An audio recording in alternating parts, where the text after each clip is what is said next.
É um prazer ter o Roth.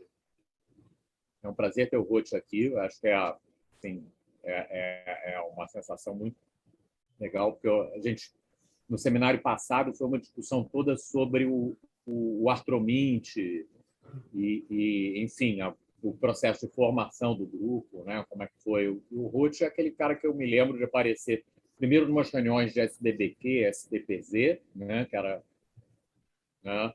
E era aquele cara assim novinho que aparecia com um monte de ideia, que ele tinha lido uma quantidade descomunal de coisa ali, falando com todo mundo, que buscava conhecer as pessoas. Aí, quando eu descobri, o cara tinha trocado 250 mil e-mails com o Zé Marcos sem nunca ter visto o Zé Marcos, né? Eu me lembro que ele escreveu o Zé uma vez como o Zé, para mim, quando ele conheceu o Zé, que foi numa reunião acho que da SBBQ ou coisa parecida, eu achava que o Zé Marcos era um programa de computador que respondia as minhas respostas, né? Que é uma descrição engraçada, assim, mas que era como a coisa funcionava, o cara, né, botava. E eu acho que a característica era isso, é um cara que praticamente não, né, ele foi orientado do Sérgio, mas é quase que aquele cara que não precisava de orientação. Eu acho que o Sérgio ia concordar também com dizer isso, então não tem nenhum problema. Porque o Roth ia fazendo as coisas por conta dele, trabalhava com um assunto completamente diferente do resto do laboratório, o cara que sempre trouxe ideias e fazia. Eu não vou falar muito da trajetória do Roth, porque a Cida vai falar ali para botar, né? Mas eu acho que é só essa. Eu acho que o mais importante para mim é essa impressão inicial, que eu acho que foi aquela coisa inquieta que eu fui vendo nos trabalhos do Roth, nas coisas que foram aparecendo depois da carreira independente que ele foi tomando, que é de estar buscando sempre coisas novas. Eu sempre falo o seguinte, que a ciência, acho que um dos lados que acho que é parecido com a arte, é que quando a gente vê um trabalho legal, a gente não faz nenhum comentário intelectual, a gente diz que o trabalho é bonito, né? E eu acho que o trabalho de poucas pessoas eu conheço que eu diria que a expressão esse trabalho é um trabalho bonito, ele se aplica tão bem quanto o do Roth, que é um trabalho que tem um componente, eu não sei o que ele vai falar hoje, mas assim, muito do que eu conheço tem um componente visual forte, né? E você sai com essa sensação que ele é bonito pelo visual e ele é bonito pela ideia, né? As ideias são elegantes, elas são criativas, refletem uma inquietação grande com isso. Essa inquietação, uma hora, se voltou. Até eu confesso que eu fiquei com muito medo, eu não sabia nem o que dizer uma vez que eu encontrei o Roth, não me lembro nem quando, e ele falou que estava pensando em largar a ciência. Eu acho que era quando você estava no início do tempo do Pasteur, você pensou em chutar o balde e fazer sei lá o quê, não me lembro se era cinema, o que você pensou em fazer, mas assim, eu não sabia nem o que dizer, porque a minha sensação é assim, cara, não faz isso aí que você está falando, isso é uma asneira do tamanho de um bonde. Né? Mas eu confesso que eu fiquei sem ação e em pânico, porque para mim, assim, como é que pode? Não, então, e é uma figura pelo qual todo mundo que já chegou perto do Roth tem não só admiração, como um grande carinho. Né? Então, super bom, Roth, ter você aqui. E a Cida, eu acho que vai falar um pouco mais descritiva da tua carreira ali, para quem não conhece, que eu acho que é uma fração pequena do público. Não? Então tá, Cida. Obrigado. Obrigada. Vocês estão me ouvindo? Estão me ouvindo bem? Bom, sim. Sim, Cida. Complementando aí complementando a fala do Pedro, né, eu acho que o Roth, o Rogério, dispensa apresentações, né, para quem conhece. Mas eu vou falar um pouquinho, que eu conheci o Roth estudante, né? Então, para quem não sabe, ele é biomédico aqui da Escola Paulista de Medicina, ele se formou em 96. Né? E, na sequência, ele já engatou o mestrado com o Sérgio Schenkman, né, na microparasito.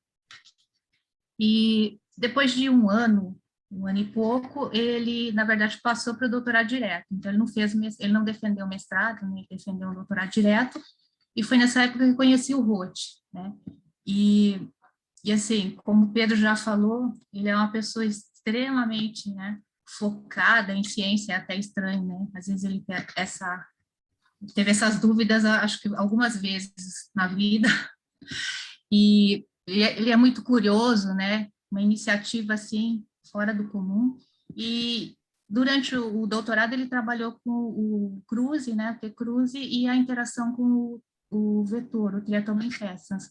E ele sempre teve um olhar muito bioquímico, né?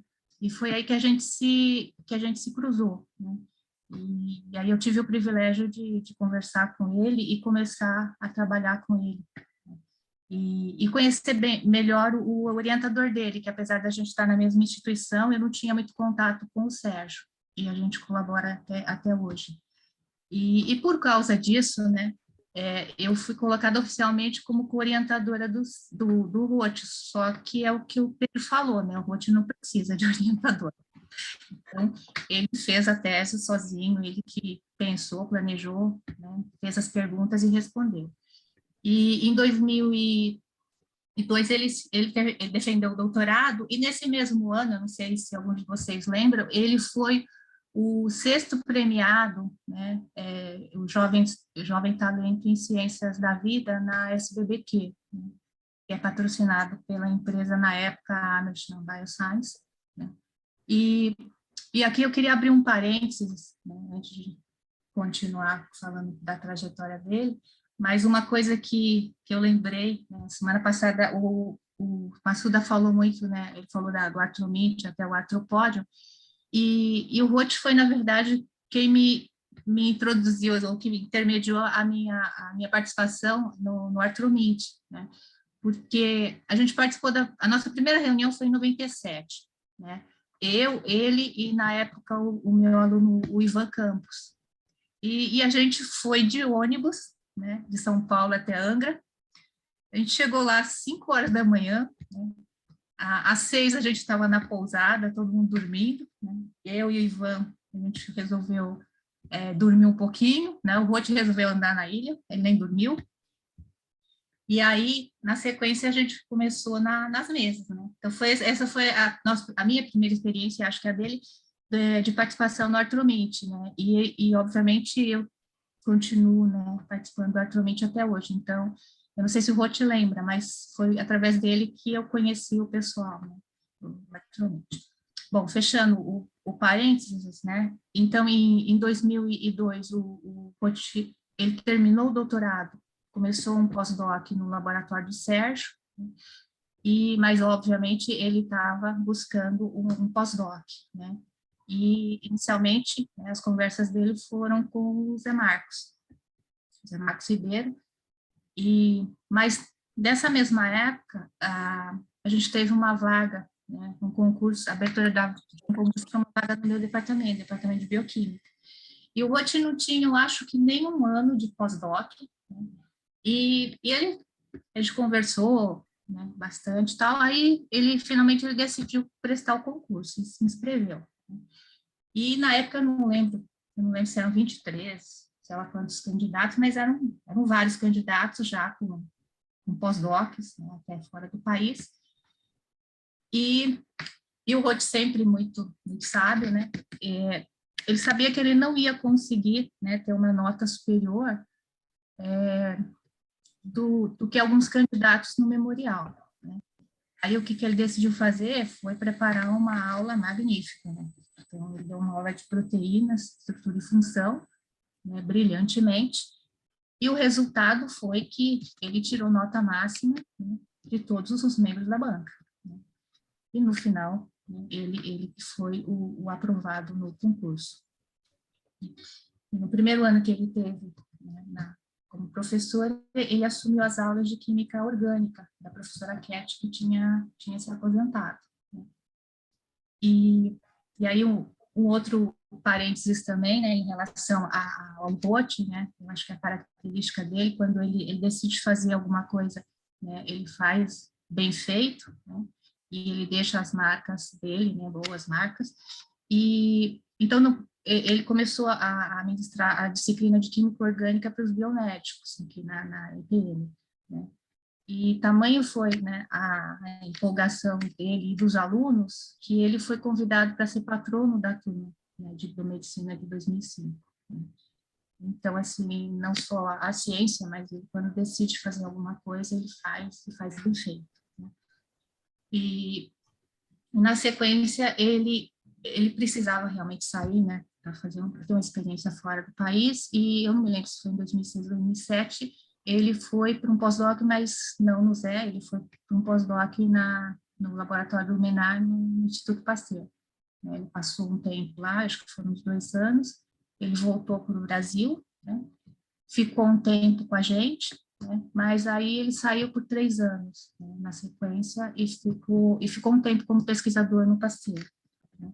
Eu acho que foi nesse momento que ele teve o convite, né, e a possibilidade de se fixar lá no Pasteur. Ele teve muitas dúvidas, né, mas no final acabou que ele assumiu, né, uma posição lá no Pasteur. Então, desde então, o Roth trabalha, né, em parasitologia, mais focado para malária. Né? E aí, olhando a página do laboratório dele, ele é o chefe de grupo, e então o interesse dele hoje, né, é estudar, né, essa interação parasita com o hospedeiro mamífero, né, e eu acho que é isso que ele deve contar um pouco para a gente, né, hoje. Então, com muito prazer, Roth, né, que eu passo a palavra para você, né, fiquei muito lisonjeada de poder te apresentar. Puxa vida, estou até sem graça aqui. Muito obrigado, Carlos, pelo convite, Pedro, Cida, pela apresentação. Realmente é um super grande prazer revê-los e é uma super honra, porque eu achei que eu ia dar um seminário para alunos, mas eu estou vendo meus mentores, uma grande parte dos meus mentores, e eu acho que eu não mudei nada no final das contas. Eu continuo com as mesmas dúvidas e eu me sinto um pouco como um aluno ainda, e vendo vocês, eu fico super emocionado, porque praticamente vocês fazem parte da minha formação e da minha vida. Então, é um grande prazer realmente poder partager, estou falando em francês, compartilhar esse momento com vocês. Eu não sei se eu vou, porque eu preparei minha apresentação para aluno, mas eu não estou vendo muito aluno aqui na plateia. Então, eu espero que não seja muito entediante para vocês. Rogério, somos todos alunos. Isso mesmo. Eu vou compartilhar aqui meu computador. À vontade. Vocês estão vendo minha tela? Sim. Ok. Sim, Tá sim. Então, o que eu queria contar para vocês hoje, assim, é baseado numa descoberta que a gente fez há pouco tempo. Na verdade, eu gosto de falar de 2 conceitos. O primeiro é esse sobre um anticorpo que é capaz de matar o parasita, o Plasmodium, o esporozoito de Plasmodium, sem nenhum efetor do hospedeiro vertebrado. E o segundo é a importância da pele nesse processo. Então, na verdade, toda a minha palestra vai ser sobre focalizando nesses 2 pontos. Então, eu vou passar esse slide aqui. E só para lembrar vocês que no laboratório a gente trabalha com a fase pré-eritrocítica do Plasmodium. E ela pode ser resumida nesses 3 pontos. É a transmissão de uma dezena de parasitas na pele durante a picada. Então, esses parasitas eles conseguem encontrar um hepatócito, invadir o hepatócito e se amplificar dentro do hepatócito. Esses parasitas agora eles ganham sangue e, com isso, eles terminam essa fase que a gente chama que precede a fase de infecção sanguínea. E, por causa do que esses parasitas são encontrados em pequeno número no hospedeiro vertebrado, por exemplo, quando alguém está infectado com um plasmódio no sangue, você tem um crescimento exponencial. Então, você pode ter milhares de bilhões de parasitas no sangue. Em comparação com esses 10 esporozoítas que vão invadir o hepatócito, e nem todos eles vão conseguir completar o seu desenvolvimento intracelular, você tem um número muito reduzido de parasitas infectando o hospedeiro.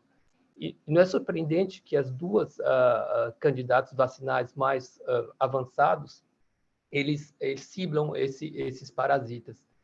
Então, aqui, só para dar um exemplo, eu estou mostrando uma vacina subunitária, RTSS, que ela é baseada, ela tem como antígeno essa proteína majoritária da superfície de esporozoíta, que é chamada CSP, que foi descoberta no laboratório do Vitor. A Nobuco desenvolveu o monoclonal que caracterizou essa molécula. E nesse lado aqui, a gente tem as vacinas que são feitas com parasitas vivos atenuados. A diferença nesse caso aqui, que a complexidade antigênica é muito maior. Então, você tem 5.000 moléculas que podem ser expressas no parasita, e quando você irradia, por exemplo, o esporozoíto, e você usa ele para imunizar o hospedeiro, ele pode induzir uma imunidade que é mediada por célula CD8, que pode esterilizar a infecção mediada por hospedeiro. Só que, infelizmente, a gente não consegue produzir uma quantidade suficiente de esporozoíto para vacinar em massa a população, por exemplo.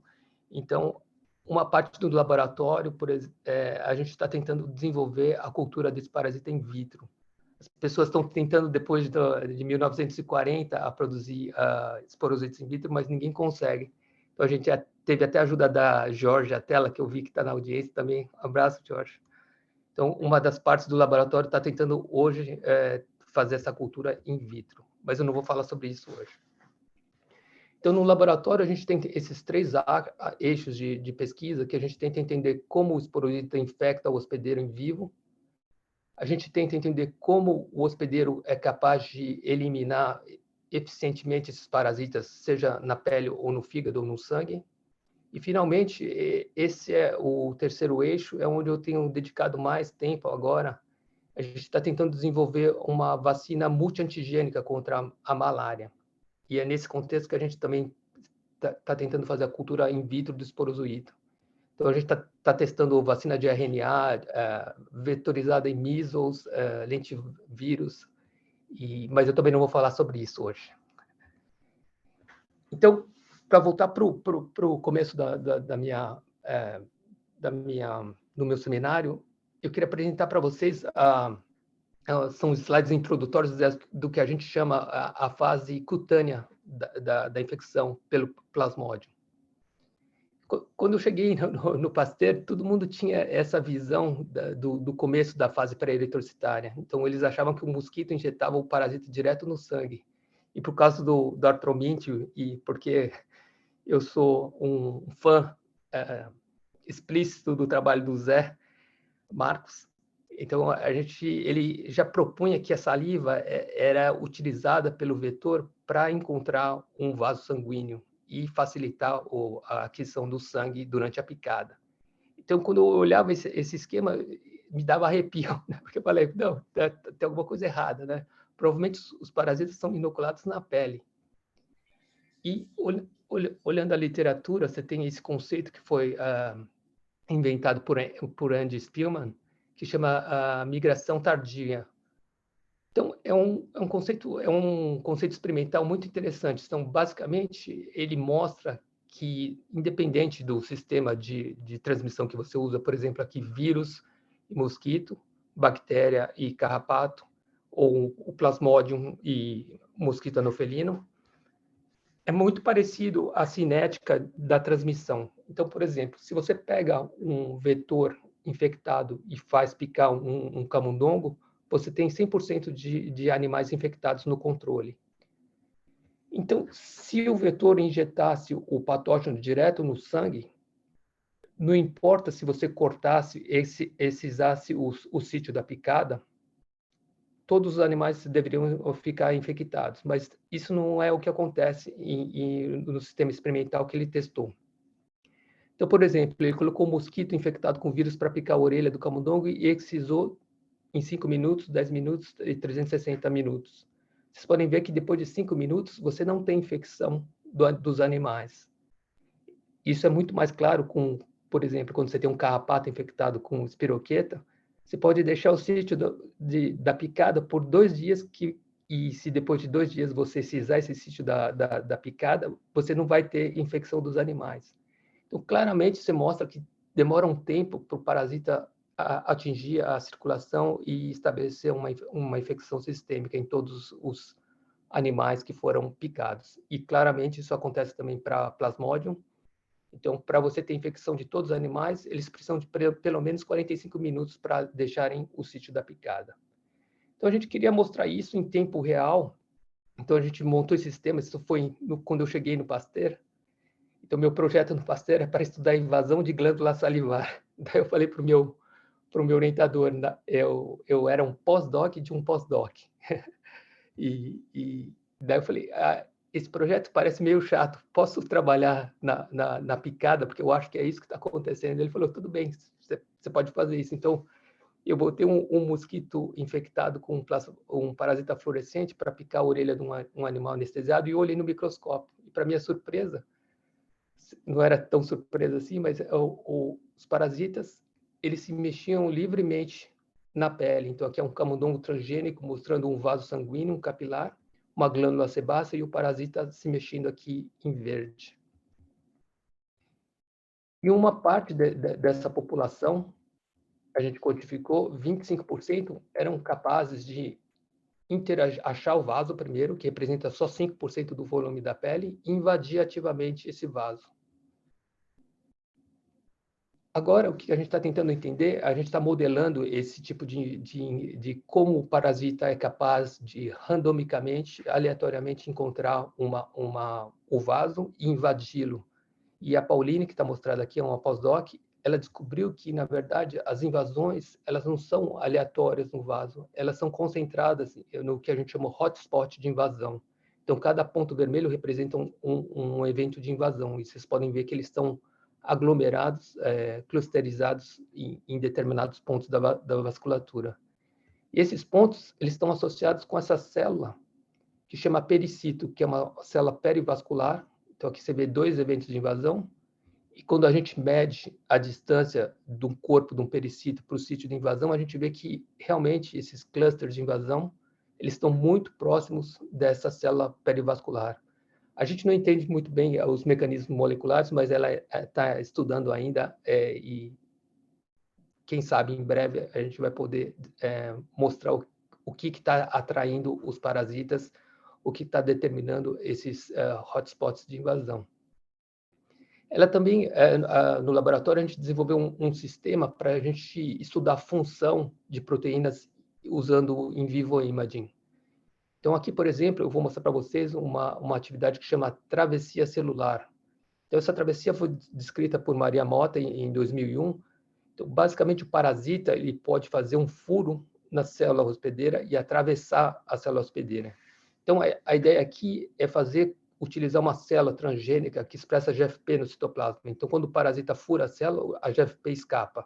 E, ao mesmo tempo, a gente coloca uma substância que não é capaz de penetrar a célula viva. E quando você tem essa ruptura da membrana, essa substância entra na célula e marca um núcleo em vermelho, que é o propídio, iodeto de propídio. Então, com esse marcador, como vocês podem ver aqui, a gente pode ver em tempo real o parasita atravessando a célula. Então, a célula vai ficar, perde a GFP e vai começar a ficar vermelha. Só que a gente pode transpor isso para o sistema em vivo. Então, a gente pode injetar o Propidium iodide, o iodeto de propídio no animal e observar ele atravessando células na pele. Por exemplo, ele atravessou uma célula aqui e agora ele vai invadir o vaso. E aqui vocês podem ver que a célula endotelial ficou vermelha, mostrando claramente que ela atravessou a célula endotelial para invadir a vasculatura. E a gente pode quantificar isso e pode ver que esses eventos onde ele usa a travessia celular para entrar na circulação corresponde a 1/4 somente desses eventos de invasão. Então, o que a gente pensou que provavelmente o que o parasita está fazendo, ele tem essa capacidade de se mover em círculos quando você ativa ele in vitro. Então, a gente pensou que talvez o que esteja acontecendo, ele está se movendo ao redor do vaso e forçando a passagem através de uma junção interendotelial. Para testar isso, a gente injetou quantum dots, que são nanopartículas fluorescentes, na circulação do animal. Então, se ele está empurrando essas 2 bordas interendoteliais, a gente deveria ver o extravasamento desse quantum dots depois da invasão. Como vocês podem ver aqui, o quantum dots está marcado em branco nesse vídeo. Então, no momento que o parasita invade, você vê o extravasamento dessa substância nanopartícula fluorescente. Com isso, a gente quantificou esse fenótipo também. Então, a gente determinou que mais ou menos 60% dos eventos de intravasamento na pele, eles são sucedidos por esse extravasamento vascular, sugerindo que o parasita está forçando a passagem dele entre essa junção interendotelial.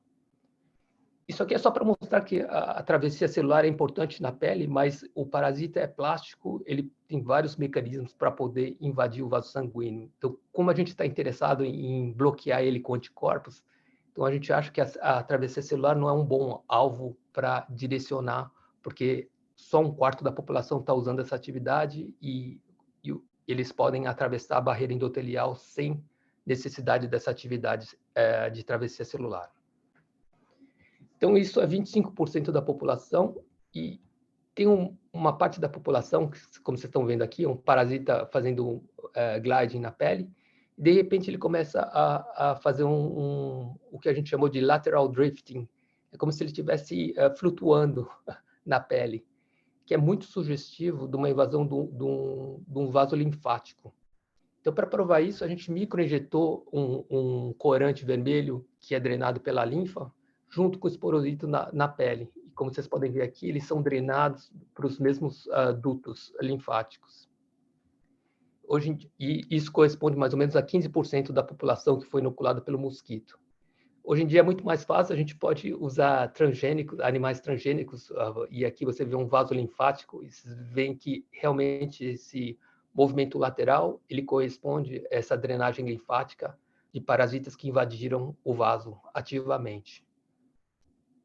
E esses parasitas, eles são drenados por primeiro linfonodo drenante. No caso aqui, a gente colocou mosquitos para picar a pata do camundongo. Então, é o linfonodo poplíteo.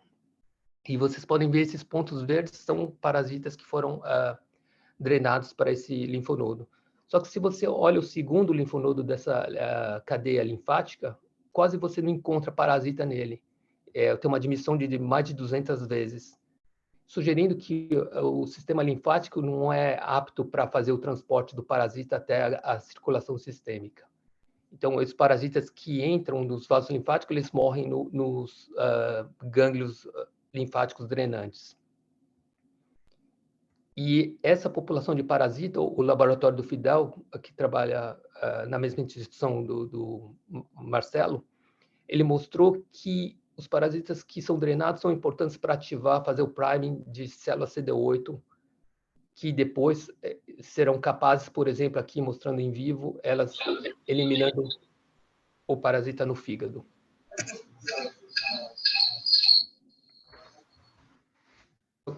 E se vocês fizerem aqui as contas, 40% deixa o sítio da picada, seja invadindo o vaso sanguíneo ou linfático, mas a maior parte da população fica na pele, 60%. O que a gente viu, usando esse modelo de Plasmodium, que infecta camundongos, Plasmodium bergen e IOL, a gente viu que esses parasitas que ficam na pele, eles podem se desenvolver na pele. Então, usando o parasita que expressa a luciferase, você vê o crescimento do parasita e o aumento do sinal no sítio da picada. E, por exemplo, 3 dias depois da picada, você consegue encontrar o que parece ser um esquizonte maduro, uma célula infectada cheia de merozoíto, que é essa forma que pode infectar o glóbulo vermelho. Para provar que isso era um desenvolvimento completo que a gente fez o sorting dessas células infectadas da orelha, e cultivou elas in vitro até a formação do que parecia serem merozoítos maduros. A gente injetou essas formas em camundongos naivos e elas foram capazes de infectar o animal, mostrando que o parasita Bergen ele pode completar o seu desenvolvimento na pele, assim como no fígado. Então, a gente está tentando mostrar isso, que isso também é verdade para Plasmodium cynomode e Vivax, e também com falciparum, mas a gente está esperando os parasitas fluorescentes para poder fazer a prova definitiva dessa observação. Então, tudo isso só para introduzir para vocês essa fase da cutânea do Plasmodium, que ela é caracterizada por essa palavra invasão de vasos sanguíneos, invasão de vasos linfáticos, invasão de células, no caso de Plasmodium berghei e IOL. E, por exemplo, espécies de Plasmodium que infectam aves também são capazes de infectar células na pele. Isso é bem interessante porque... Só uma coisa, é falcíparo não ou você não sabe? Falciparum, a gente testou invasão de célula da pele, eles invadem bem, mas eles não se desenvolvem in vitro. Então, o que a gente está tentando fazer agora é ter um parasita fluorescente e injetar ele em pele enxertada em camundongo imunodeficiente, para ver se eles são capazes de se desenvolver. Minha opinião pessoal é que o falciparum ele é um pouco diferente, ele tem ele não é tão plástico quanto o Plasmodium berghei, o Vivax, Cynomolde, que são capazes de infectar vários tipos celulares in vitro com maior facilidade do que o falciparum. Então, por isso que a gente está apostando mais que isso aconteça com Vivax e provavelmente não vai acontecer com falciparum. Mas a gente não testou ainda, mas eles são capazes de invadir células cutâneas. E in vitro, o Plasmodium falciparum não se desenvolve em células cutâneas, mas ele também não se desenvolve em hepatoma cell line também, por exemplo. Então, não dá para concluir, a gente precisa fazer o experimento em vivo. Mas porque é uma pequena parcela, são 10% que são capazes de invadir, a gente sabe que o grande a parte da infecção que contribui para a infecção sanguínea é o fígado, no modelo de camundongo. Tá ok, Pedro? Não sei se a gente pode discutir isso mais tarde também. É bem interessante porque no modelo de camundongo ele invade também o folículo piloso, onde você tem stem cells e é um sítio de imunoprivilegiado. Então ele pode ficar lá durante semanas no modelo de camundongo. É super interessante. E só para generalizar essa fase cutânea, porque a gente pensa que isso é um atributo anatômico da pele. Então, isso você pode fazer a transposição para qualquer tipo de patógeno que é liberado na pele por um vetor. Por exemplo, você pode ter crescimento de parasita ou patógeno na pele, inclusive criando sintomas clínicos, como a leishmaniose, trypanossomiase ou a borrelia. Você tem esses parasitas podem invadir os vasos linfáticos e atingirem o gânglio drenante, causando uma linfadenopatia, no caso da praga ou trypanossomiase.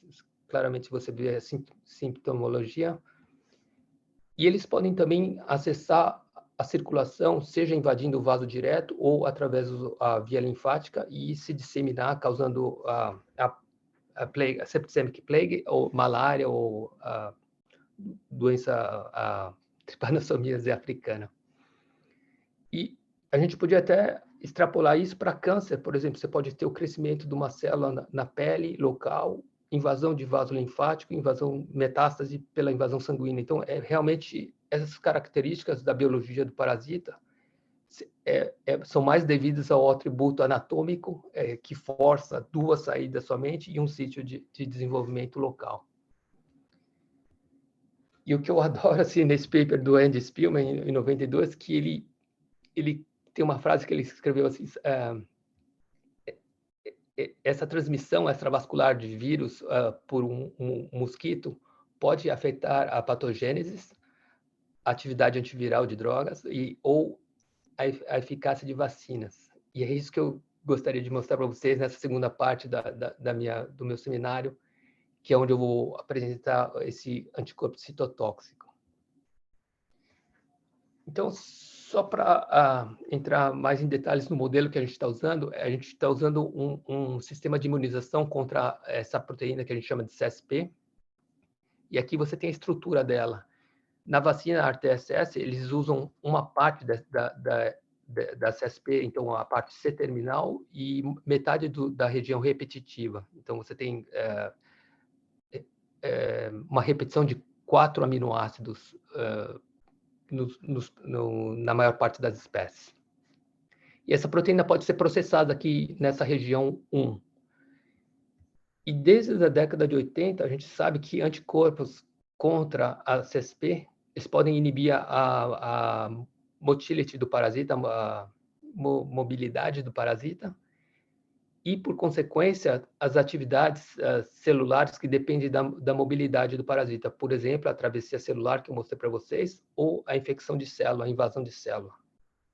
Mais importante é que, se você fizer o transfer de anticorpos monoclonais contra a CSP, você pode proteger camundongos, macacos, e o Robert Seder mostrou recentemente que você pode proteger humanos também contra uma infecção causada por esporozoíta. Mas o que era curioso é que alguns protocolos na literatura, eles induziam altos títulos de anticorpos contra a CSP, mas eles não protegiam o animal. Então, tinha essa contradição na literatura que a gente gostaria de entender em maiores detalhes, então a gente tentou simular isso usando um modelo de malária murina. Então, a pergunta que a gente queria responder é como esses anticorpos estão protegendo o animal ou hospedeiro em vivo. Então, para isso, a gente colaborou com a Silvia, da Universidade de São Paulo, e a gente bolou esse protocolo de imunização usando a proteína recombinante de IOL, que é uma outra espécie que infecta camundongos, que é muito difícil de proteger nesse camundongo BALB-C. E aqui vocês podem ver que a estrutura da CSP é muito parecida, sítio de processamento na região N-terminal, a região repetitiva central e a parte C-terminal em verde. Usando o poli-IC como adjuvante, num protocolo muito simples, 2 imunizações, 14 dias, um challenging usando 5.000 esporozoítas, uma quantidade enorme de esporozoíta na pele. A gente mostrou que esse protocolo de imunização protegia 100% dos animais no fígado e no sangue, e consequentemente no sangue. Só que, para nossa surpresa, quando a gente fazia o desafio usando um mosquito infectado, a gente tinha proteção 100%. Quando a gente microinjetava o parasita na pele, 100%. Mas quando a gente inoculava, fazia o desafio pela via intravenosa, 0 de proteção. Então, sugerindo que tinha alguma coisa na pele que estava neutralizando os parasitas. E provavelmente anticorpos. Então, para testar isso, a gente usou esse modelo de camundongo mutante, onde as células B não são maduras, então elas não produzem anticorpos. E como vocês podem ver no controle, você tem 100% de proteção, enquanto nesse mutante você tem 0% de proteção. Então, esses dados sugeriam que anticorpos na pele eram os responsáveis por essa proteção de 100% dos animais. O que a gente decidiu fazer é de observar isso por microscopia em tempo real. Então, eu vou mostrar para vocês 40 minutos de filme. Isso aqui é o animal imunizado com adjuvante e imunizado com adjuvante mais a CSP. Então, a primeira coisa nítida é a diminuição da velocidade, como o Vandenberg tinha descrito em 2004. Mas o que é mais flagrante, se vocês acompanharem esse parasita aqui, ele vai perder uma parte do corpo dele e vai desaparecer, sugerindo que ele foi morto no animal imunizado. Então, a gente caracterizou essa morte, porque é uma morte muito peculiar, porque um pontinho de fluorescência na parte posterior do parasita é deixado para trás quando o parasita morre. Então, a gente chama isso de dot death. Uma morte citotóxica nos animais imunizados com a CSP. Então, para dissecar esse mecanismo, a gente fez uma biblioteca de monoclonais e a gente screenou uma série de monoclonais transferindo 100 microgramas e desafiando os animais um dia depois com 5.000 esporozoítes. Como vocês podem ver aqui, nenhum dos anticorpos que reconheciam o N-terminal foi capaz de proteger os animais. O único o anticorpo que protegeu 100% dos animais foi o J6, que era dirigido contra os repeats centrais da CSP de IOL.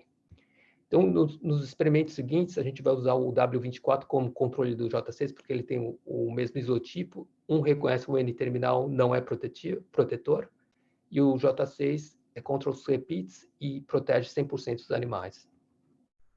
Então, a primeira coisa que a gente testou foi ver se a gente via essa dependência do desafio IV ou na pele, na proteção. Como vocês podem ver aqui, nos animais que foram transferidos, quando o desafio foi feito usando mosquito infectado, temos 100% de proteção, quando inoculado, 50% de proteção estéril, com grande diminuição da parasitemia, mas quando a gente injetou eles IV, 0% de proteção. Então, pergunta? Então, esse único efetor, esse monoclonal J6, ele mimetizava ou ele imitava todas as características que a gente tinha observado anteriormente no sistema de imunização em vivo, que a produção era mediada por anticorpos policlonais, provavelmente. Então, a gente se perguntou, já que ele está matando os parasitas na pele, provavelmente ele está usando complemento ou célula. Então, você tem esses dois tipos principais de citotoxicidade mediada por anticorpos, a CDC, que é pelo complemento, fixação do complemento, ou pela ligação de um efeito citotóxico celular mediado por esse receptor Fc-gamma receptor.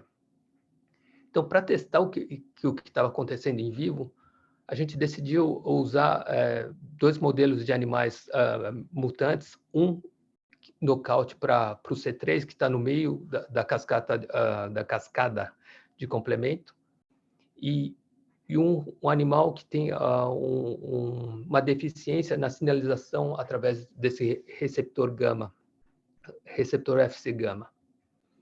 E como vocês podem ver aqui, então isso aqui é com complemento nocaute. O animal que é deficiente em complemento, ele tem o mesmo nível de proteção que o controle. Assim como esse Fc receptor gamma knockout, ele também apresenta exatamente o mesmo perfil do animal controle normal. Sugerindo que, nesse modelo, a presença de citotoxicidade mediada por complemento ou por célula não está afetando a proteção dos animais contra o challenge de esporozoito.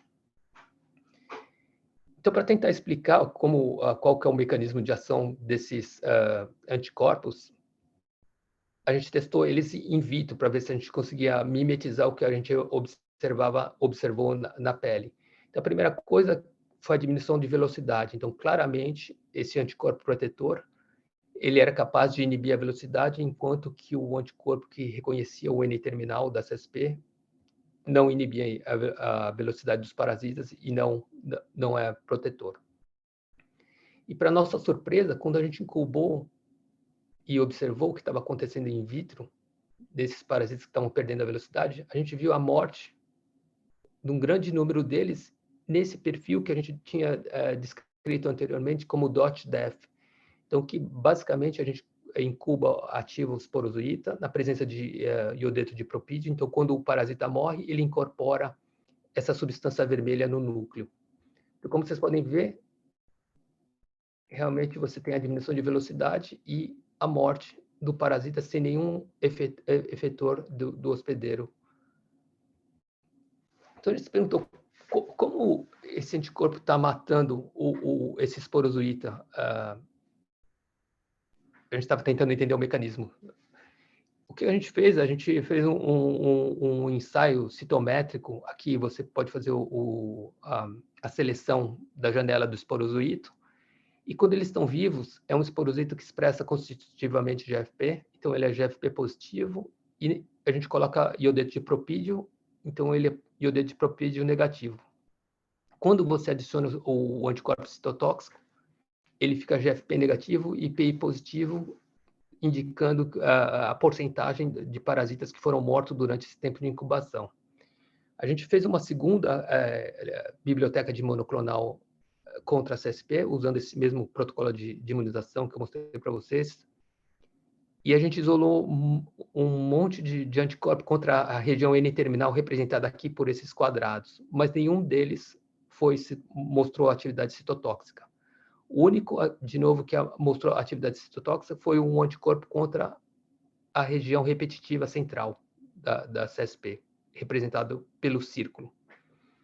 Então, a gente testou mais de 10 anticorpos contra a N-terminal e nenhum foi protetor. Então, a gente estava convencido que o que protege nesse modelo os animais eram anticorpos citotóxicos contra a região repetitiva da CSP. Mas se vocês virem com atenção aqui esse gráfico, mesmo com 100 microgramas por ml de anticorpo, você tem uma população de parasita que não morre. E essa percentagem de parasitas que não morrem coincide com a percentagem de parasitas que não mexem nesse sistema de incubação. Então, a gente se perguntou se essa atividade citotóxica estava relacionada com a motilidade do parasita. Então, para testar isso, a gente incubou os parasitas com anticorpos citotóxicos. Você tem uma grande diminuição da viabilidade dos parasitas. E a gente inibiu a polimerização de actina, que inibe a mobilidade do parasita. Citocalasina D, você consegue ver que você consegue reverter essa mortalidade induzida pelo anticorpo citotóxico. Então, claramente, a ativação do motor do parasita estava relacionado com a morte do parasita. E uma segunda evidência que a gente observou é que quando você ativa o parasita, ele se movimenta em círculo, e quando ele morre, nesse fenótipo de dot death, morte pontuada, você tem a incorporação do iodeto de propídeos na parte anterior do parasita. Então, você pode ver que tem um aumento da fluorescência da parte anterior, do polo anterior, em direção ao polo posterior. O que acontece é que no esporozoito, você tem a secreção desses grânulos, que a gente chama de micronema, no polo apical do parasita. E uma das proteínas que estão presentes nesses micronemas é uma perforina-like.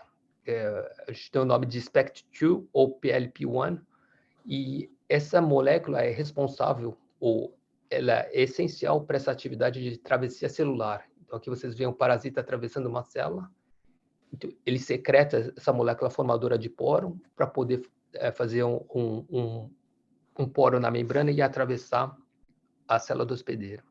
O que é mais intrigante é que essa proteína é essencial para a progressão do parasita na pele e por escapar as células fagocíticas na pele e no fígado.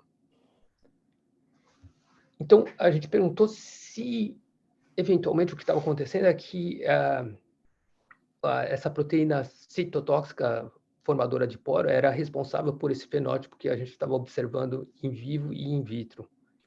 Então, para isso, a gente usou esse knockout dessa proteína formadora de poro. E como vocês podem ver aqui, quando você adiciona o anticorpo citotóxico, esse anticorpo não é capaz de matar esse mutante que não expressa essa proteína citotóxica.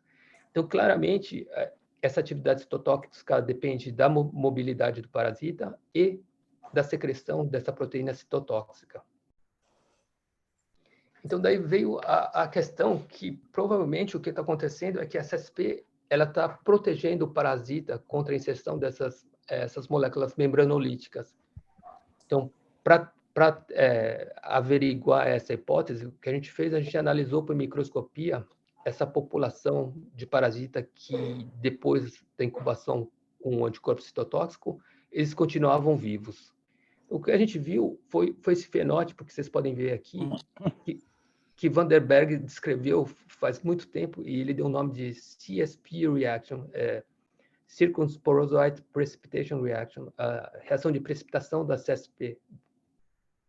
Então, como vocês podem ver, o parasita é capaz de translocar essa CSP que foi cross-linked pelo anticorpo. Só que nessa população que morreu, que não está representada aqui, na maior parte do tempo, o que a gente observou é que o parasita ele perdia o coating, o recobrimento da parte anterior pela CSP. como vocês podem ver nessa foto aqui, que sugeria que realmente a CSP estava protegendo a membrana do parasita e quando você expunha a membrana do parasita, ele morria pela presença dessa molécula formadora de poro. Então, a gente também analisou essa população que a gente incubou com o anticorpo W24, que reconhece o N-terminal. Como vocês podem ver aqui, ele é capaz também de fazer a CSP reaction. O parasita fica ele completamente desprovido dessa proteção pelo W24, mas só lembrando vocês que o W24 ele reconhece a proteína, o N-terminal da proteína, então é a proteína que não está processada. O que acontece é que o N-terminal pode ser clivado e a parte central continua na CSP que foi processada, nesse caso. Então, a gente pode revelar essa proteína que foi processada usando o J6, e você vê que essa proteína CSP que foi processada continua recobrindo o corpo do esporosita, explicando por que esse anticorpo, apesar de remover o coat da CSP, ele não era capaz de matar o parasita, porque restava a proteína processada em torno do corpo do parasita. E, finalmente, a gente analisou o SPECT, e o parasita que não produz a proteína citotóxica, claramente, quase toda a população ela estava desprovida da CSP, então o parasita fica pelado, só que ele não morre porque ele não expressa essa proteína formadora de poro. Então só para fazer um resumo do que é o nosso modelo de trabalho aqui, no parasita normal, o anticorpo contra a região repetitiva, representado aqui em azul, ele é capaz de fazer o cross-linking, o motor do parasita ele é ativado e ele produz essa CSP reaction. Por isso que se você impedir o movimento do parasita, você não mata ele, porque você não tem esse desnudamento do parasita, até o momento onde ele vai expor a membrana do parasita e permitir a inserção ou a ação dessa proteína citotóxica que é secretada durante a travessia celular. Quando você tem um anticorpo contra o N-terminal, você vai fazer o decapeamento só da proteína que não foi processada, da proteína inteira, que está representada aqui em laranja. Só que a proteína processada, como ela perdeu o N-terminal, ela não vai ser reconhecida pelo W24, mas ela vai ser reconhecida pelo J6. Então, esse que a gente está mostrando aqui, você completamente removeu o coat da proteína processada, da não processada, e a processada continua ainda ao redor do corpo do parasita, protegendo ele contra a proteína citotóxica, SPECT2. E você é capaz de induzir completamente a remoção da CSP da superfície do parasita, como vocês podem ver aqui. Só que como ele não tem a molécula formadora de poro, ele não pode inserir, ele não vai morrer porque ele perdeu essa capacidade citotóxica. O que a gente viu até agora foi usando o Plasmodium UL, então a Manuela, que está fazendo o doutorado agora no laboratório, ela mostrou que a mesma coisa acontece quando você usa uma outra espécie de parasita, Plasmodium berghei, e um outro anticorpo, e o Plasmodium berghei, a sequência da CSP é completamente diferente, mas esse anticorpo contra os repeats, igualmente ao J6, ele é capaz de matar o parasita na pele e diminuir a velocidade dos parasitas, como vocês podem ver aqui nesse filme. Então, você vê o desaparecimento gradual dos parasitas, deixando um pedaço do posterior e morrendo. Só que, diferentemente do J6, ele protege muito bem na pele, mas também tem uma pequena ação ao nível dos parasitas que chegaram no sangue. Então, quando a gente faz o desafio por inoculação intravenosa, a gente vê 10 vezes de menos parasitemia em média nesses animais que foram desafiados pelo sangue. Então, a Manuela está tentando descobrir agora como esses anticorpos estão neutralizando o parasita no sangue e no fígado. E, finalmente, em colaboração com o Robert Seder, que está no NIH, que ele descreveu uma série de monoclonais agora humanos contra a CSP de falciparum, a gente viu que a maior parte desses anticorpos eles são citotóxicos e eles são capazes de induzir a CSP reaction, uma parte dos anticorpos induz uma longa CSP reaction, uma parte dos anticorpos induz uma CSP reaction média, enquanto outros anticorpos eles fazem essa CSP reaction que é arredondada. Então, o que a gente está tentando fazer agora é fazer um immunocorrelate, correlacionar essas atividades que a gente consegue medir com precisão in vitro com proteção desses anticorpos em vivo. E, recentemente, o Robert ele testou o CIS43, que é esse anticorpo aqui, em humanos e protegeu 100% dos voluntários que foram desafiados com mosquito bite. Então, a ideia é de estabelecer um determinante de proteção de maneira que você possa desenvolver vacinas usando a CSP de falciparum, que você possa gerar o tipo de anticorpo protetor necessário para neutralizar o parasita na pele ou no sangue. Então, isso aqui é minha conclusão, só para mostrar para vocês que existe uma fase cutânea no ciclo de vida do Plasmodium. A palavra-chave é invasão. Existe um anticorpo que é capaz de induzir a morte desses parasitas na pele, e independente de efetores do hospedeiro mamífero. E essa morte é devida a propriedades intrínsecas do parasita. E a primeira é a travessia celular, que é muito importante na pele. Então, por exemplo, o SPECT2 ele não consegue sair da pele. E a segunda propriedade característica do parasita é a motilidade. Então, aqui a gente consegue marcar os anticorpos em magenta. Então, vocês veem a atividade do anticorpo em tempo real e o parasita vai morrer, por exemplo, esse foi capturado pelo anticorpo.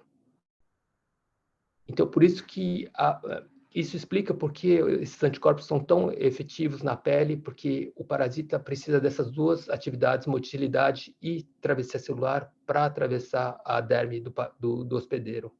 E enquanto que no sangue ele não é tão dependente dessas duas atividades. E com isso eu gostaria de agradecer os participantes desse trabalho. A Pauline trabalhou na parte do hotspot de invasão e toda a parte de in vivo imaging. O Eduardo, o Jami, a Manuela e a Olga que trabalharam com um anticorpo citotóxico. A equipe do CEP que fornece os mosquitos para as nossas infecções. A Silvia, que a gente trabalhou na parte dos anticorpos monoclonais e do protocolo de imunização. A Joana, que começou esse trabalho dos anticorpos citotóxicos. O Robert, pelos monoclonais humanos. E as plataformas do Pasteur Animal Facility, a microscopia e a produção de monoclonais, anticorpos monoclonais. Aqui são os colaboradores que nos forneceram os camundongos transgênicos e os parasitas transgênicos e o financiamento desse trabalho. E com isso, eu gostaria de agradecer a atenção de vocês e eu estou aberto à discussão, questões.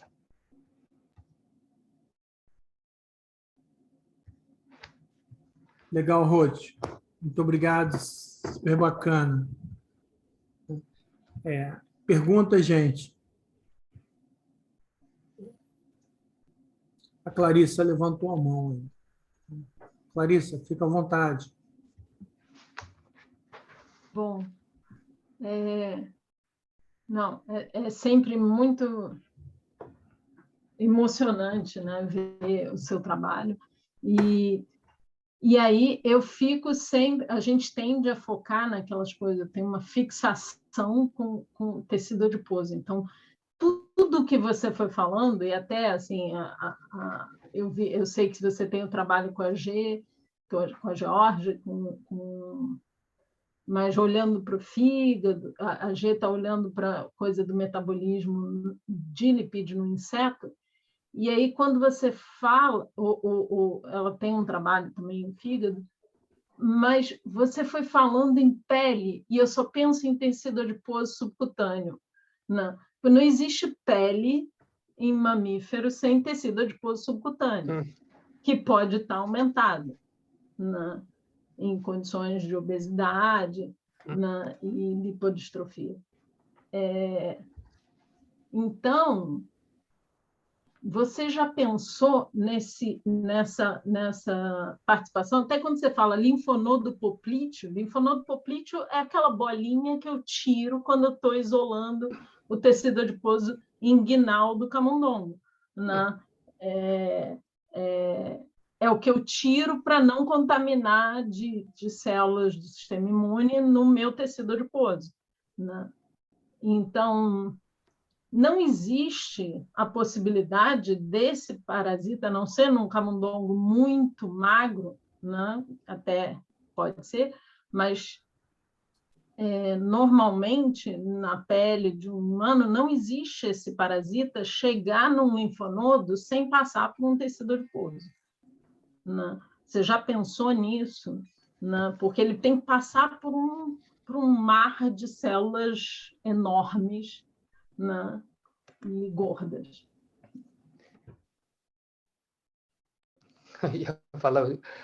Obrigado pela questão, Clarissa. Então, o que a gente vê é que quando ele entra, não é bem uma célula adiposa, mas é uma glândula sebácea. Quando ele entra na glândula sebácea, ele fica preso na glândula sebácea. Uhum. E ele não consegue se locomover, provavelmente porque está cheio ele não tem um substrato adequado para se aderir. Uhum. Só que o que a gente, pelo menos no modelo de Plasmodium berg, o que a gente vê é que às vezes ele invade a glândula, o adipócito. E você vê um parasita que é menorzinho, que parece um merozoíta, na verdade. E a gente não investiu tempo nisso, mas parece que o metabolismo da célula do adipócito, ele pode talvez fazer uma diferenciação diferencial. Significa dizer que o parasita não vai fazer esquizogonia. Talvez ele fique dormente dentro da célula, mas a gente não avançou nesse aspecto, porque a gente queria provar primeiro que o parasita que infecta o homem, ele também tinha esse comportamento de infectar e se desenvolver na célula mamífera. Mas ele não atravessa muito bem célula adipócito. Mas ele pode fazer como se tem alguns trabalhos hoje em dia já mostrando, tanto para Chagas, para Kruse, quanto para Leishmania, que eles podem invadir e ficar lá dormente, como uma reserva de infecção. Então, talvez isso possa acontecer para a malária, mas para a Kruse isso já está sendo bem estabelecido, que o Kruse invade e fica. E essa semana saiu um artigo mostrando que vírus, né, que o coronavírus, que o coronavírus invade células de tecido adiposo também, né? Invade adipose, do trabalho do Scherer. Então, eu adoro os adipócitos. Eu acho que eu acho que pode ter alguma coisa, pode ser que seja uma etapa de defesa até, que ele realmente retarde e induza alguma morte de alguns parasitas, mas que alguns parasitas podem ter aprendido a superar essa etapa e ficar dormente e não morrer nesse cruzamento. Né? Eu focaria na dormência, porque eu acho que mesmo o hepatócito ele tem uma característica assim de produzir muito lipídio então possa estar relacionada à dormência. Muito bom. Obrigada. Obrigada. Legal, Ruth. Acho que quem levantou a mão agora foi uma Suda, né? Sim. Oi, Ruth. Parabéns, hein? Fiquei impressionado aí com a sua apresentação e é muito intrigante, né? E A primeira coisa que eu queria saber, quer dizer, se o mecanismo de passagem do parasito nos vasos e nas células, eles devem ser diferentes. Quer dizer, o que você sabe? Eles passam entre a célula, no caso dos vasos, e no caso da célula, ele atravessa a camada? Como é que é isso? É exatamente isso. Na célula, normalmente, não tem um mecanismo molecular descrito ainda, mas a gente tem vários knockouts que são incapazes de atravessar a célula. E o que a gente entende hoje é que provavelmente tem um momento onde o parasita faz um dano na membrana celular, provavelmente através dessas moléculas formadoras de poro. Mas a gente não entende ainda como o parasita ele encontra um substrato para se aderir e se locomover dentro da célula, então isso não está descrito, e como ele sai da célula também. Mas o fato é que se você nocauteia essas proteínas, ele perde essa capacidade de atravessar a célula e de danificar a célula. E no caso da travessia de órgãos, ou crossing of endothelial barriers, a passagem da barreira endotelial, o parasita ele é capaz de gerar força suficiente para empurrar essa junção interendotelial. Ele pode também se espremer, a gente já viu o parasita se espremendo a um ponto que a fluorescência desaparece de tanto que ele está comprimido e depois ele sai do outro lado. O que a gente está submetido, a gente fez um nocaute de uma proteína estrutural e o parasita ele morre quando ele está fazendo essa locomoção na pele. Então, aparentemente, a pele ele cria um estresse muito grande físico para o parasita. Se ele não tem uma integridade física 100%, uma grande parte dos parasitas morrem. Então, aparentemente, não é um ambiente muito fácil de se passar. Uhum. Bem, a outra coisa... pode terminar.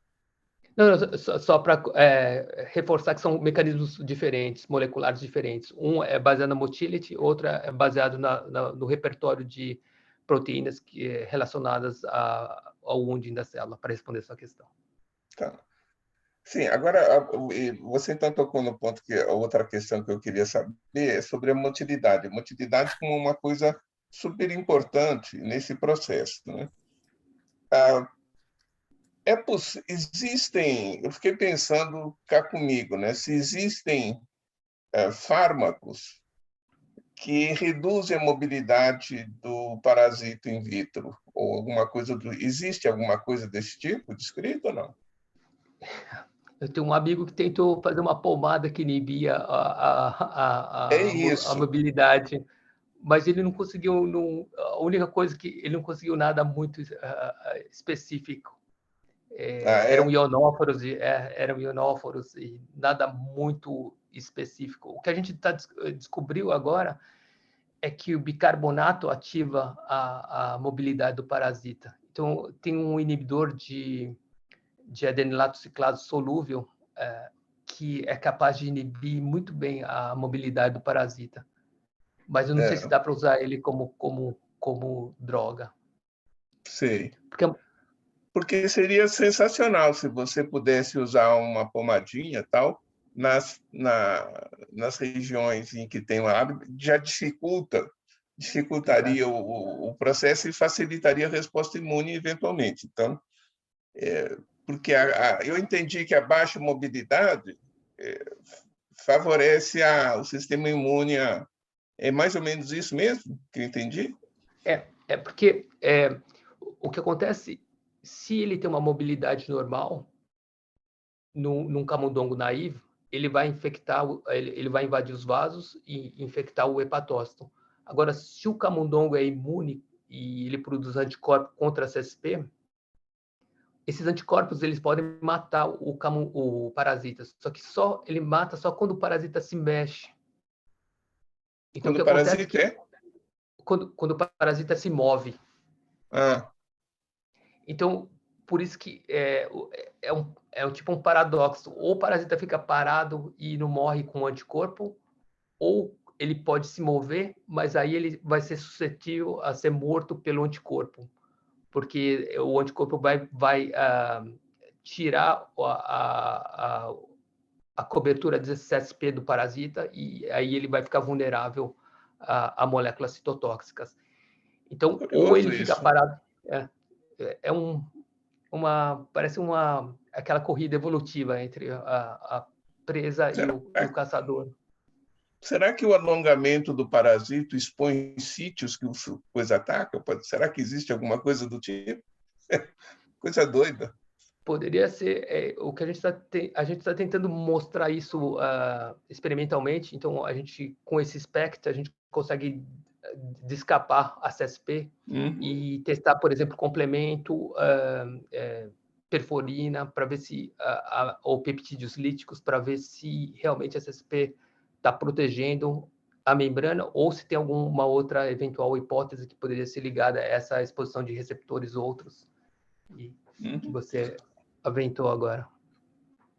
É curioso. A outra pergunta, você falou que parece que tem regiões, acho que você chamou de hotspot, algumas regiões específicas em que eles invadem.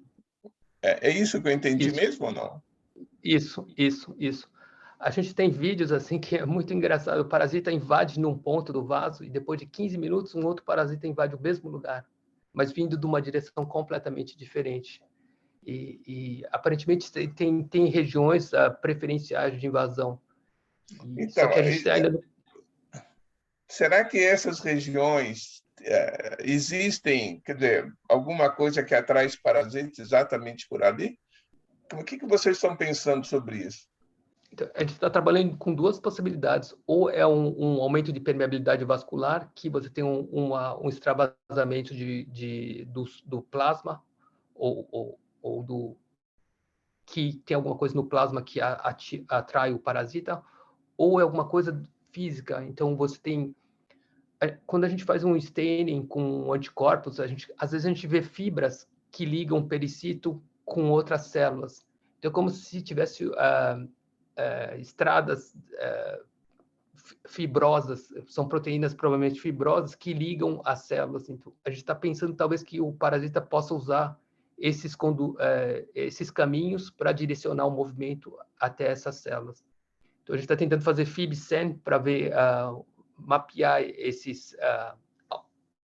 essas estradas que você tem na pele que o parasita poderia usar para eventualmente encontrar esses sítios esses hotspots de invasão. Mas a gente não tem resolução ainda de fazer isso. Então, vasoconstritores periféricos deve ter algum efeito. No momento, pelo menos. É porque eles agem mais em arteríolas e a gente vê que a invasão é nos capilares, a maior parte dos capilares, e nas vênulas. Mas a gente está testando, por exemplo, o papel de mastócito no processo de invasão. Então, a gente pode fazer o loading desses anticorpos contra CSP em mastócitos e ver se o aumento de permeabilidade vascular ou contração de vaso podem ter alguma influência, seja na proteção ou na infecção do hospedeiro. Parabéns, muito obrigado.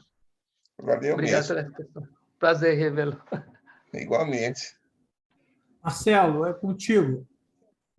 Salve, Rogério. Muito bom, cara. Eu queria fazer assim, umas perguntas rápidas. Uma,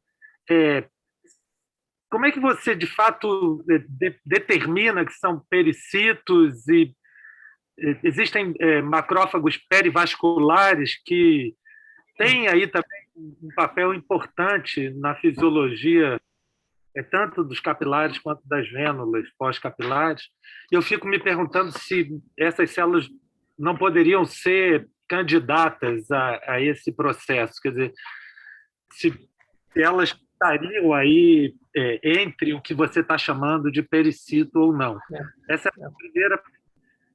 A segunda pergunta é, na medida em que nas regiões endêmicas as pessoas estão muito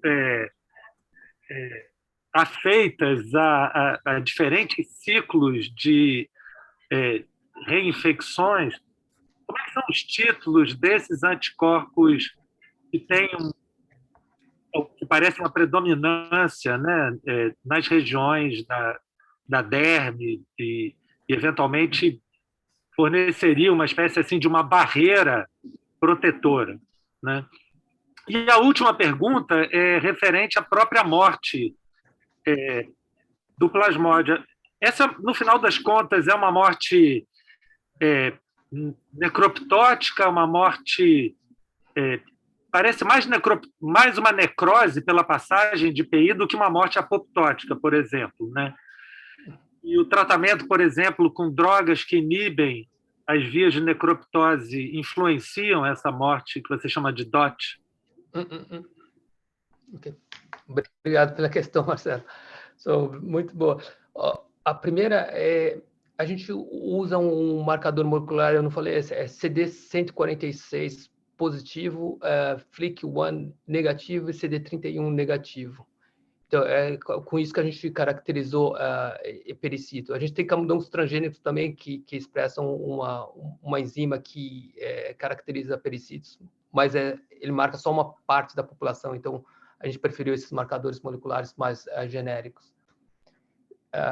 Em relação à reinfecção, o problema é que, como eu disse, cada positivas essas células e são CD206 positivas. Tem marcado 146. Mas CD206 vocês chegaram a ver, não? Não. Ele marca o quê? CD206? Perivasculares. Ok. A gente pode testar. Boa, mas a gente estava pensando nesses macrófagos e também em mastócitos, porque a gente vê bastante célula. A minha impressão é que tem uma plataforma de células. É o pericito, tem o macrófago, tem uma mastócito, e provavelmente é um sítio onde que as células extravasam. E isso que me dá a impressão. Talvez a pergunta do Massudo, o que direciona o parasita, talvez seja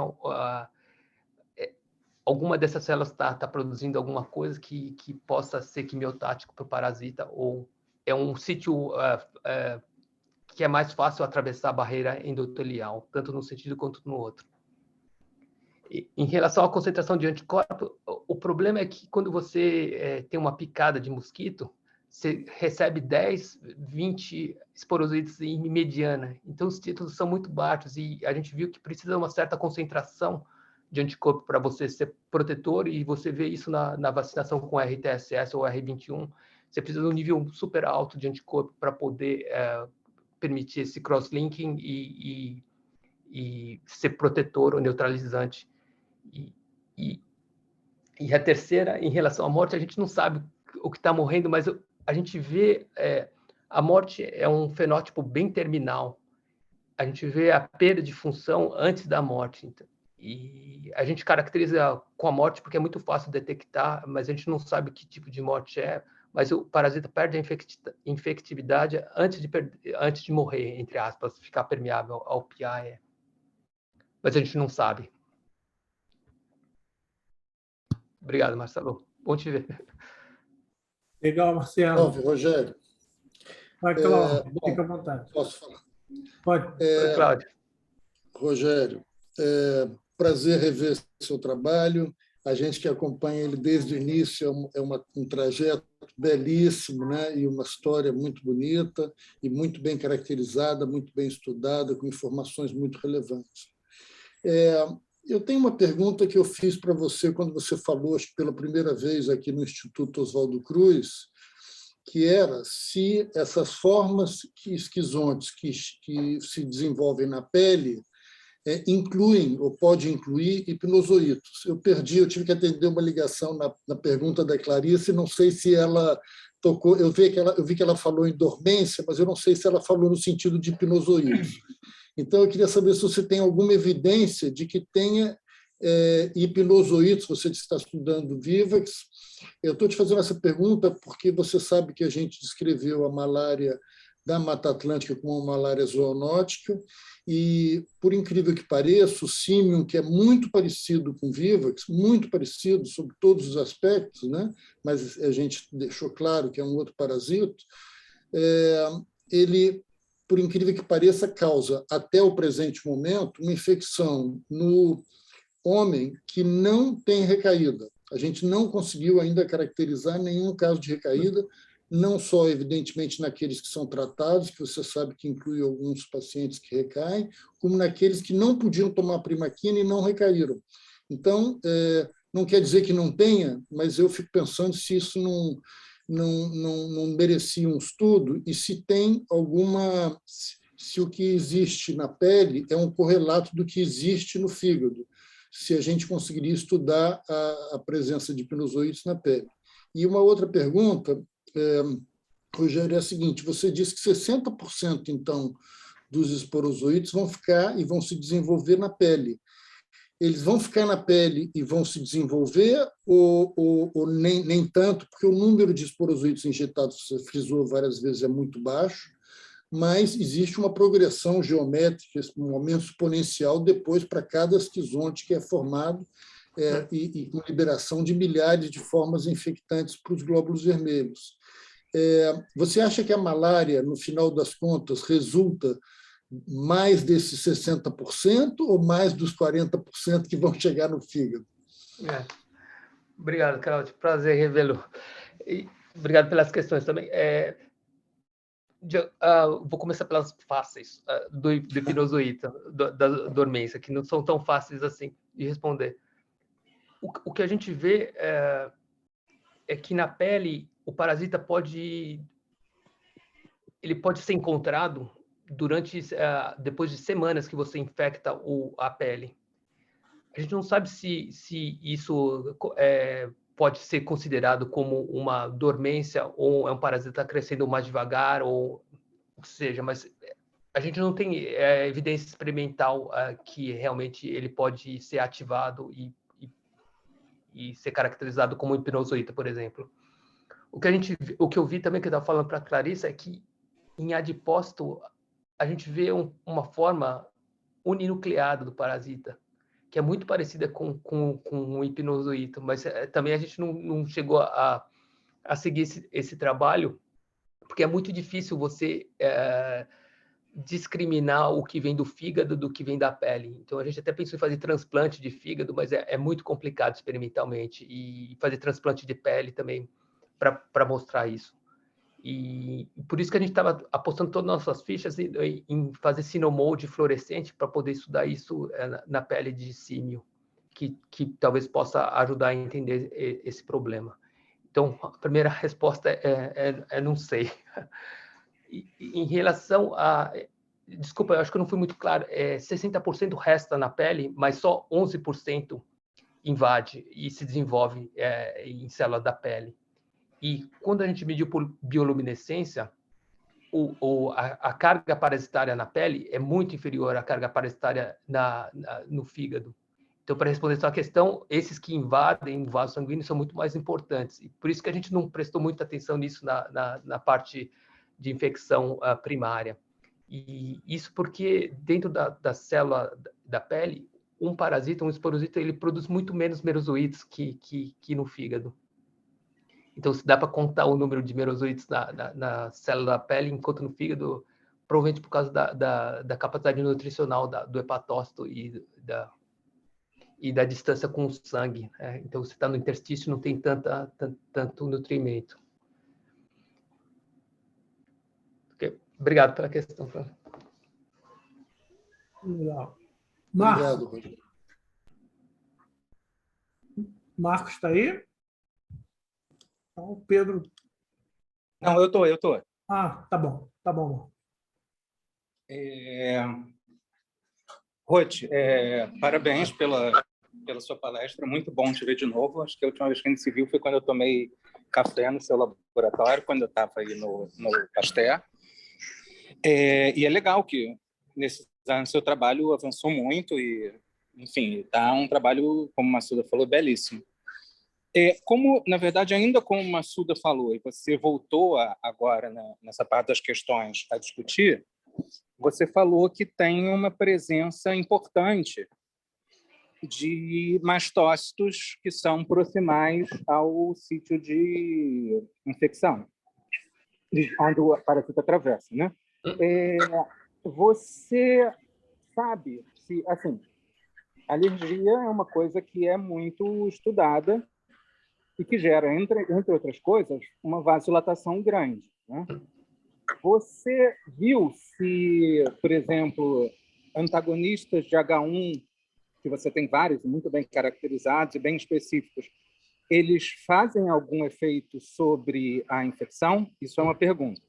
E a outra é, você mencionou que em um estudo que você ou algum grupo colaborador fez, vocês tiveram um anticorpo que deu 100% de proteção nos pacientes testados, né? Considerando-se que a malária é a doença transmitida por inseto que mais mata no mundo, considerando-se que a gente tem a vacina para a febre amarela, né? Existe alguma expectativa de transformar isso em alguma forma de tratamento? Obrigado, cara. Foi uma palestra excelente. Prazer revê-lo, Marcos. Obrigado pelas questões também. Então, em relação ao inibidor do receptor de histamina, a gente não testou, mas tem uma amiga que ela injeta histamina no sítio da picada e, aparentemente, você consegue aumentar a invasão. Só que o jeito que a gente decidiu tratar esse problema tem duas faces. A primeira é a ativação de mastócito pela picada, exatamente como você falou. Então, a gente tem um sistema que você pode fazer o loading dos mastócitos com anticorpo e induzir a degranulação, por exemplo, injetando albumina com DNP, seja sistêmico ou seja local. Com isso, você mimetiza a degranulação de mastócito. E a segunda face é colocar esses anticorpos contra a CSP com FC de IgE e daí ver o efeito do binding desses anticorpos no esporozoito, mais a liberação de degranulação de mastócito. Mas a gente não testou, a gente não sabe o efeito desses inibidores de histamina. E a sua segunda questão você pode repetir para mim? Eu esqueci. E vocês pretendem usar o anticorpo que protege para o desenvolvimento de algum tratamento? Então, é o Robert Seder que está testando isso, e do NIH. E o que acontece é que esses anticorpos são muito caros, mas a ideia dele é, por exemplo, acabou de sair o trabalho que, por exemplo, esporosito irradiado não protege crianças com menos de 1 ano na África, porque elas não conseguem produzir uma resposta CD8 elevada do nível de proteger essas crianças contra a infecção contra esporosito no campo.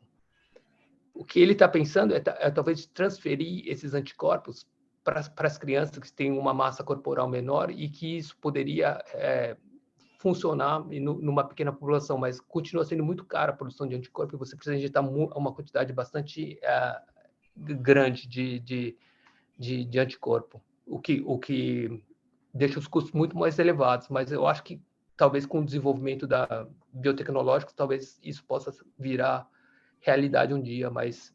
Porque você tem hoje drogas...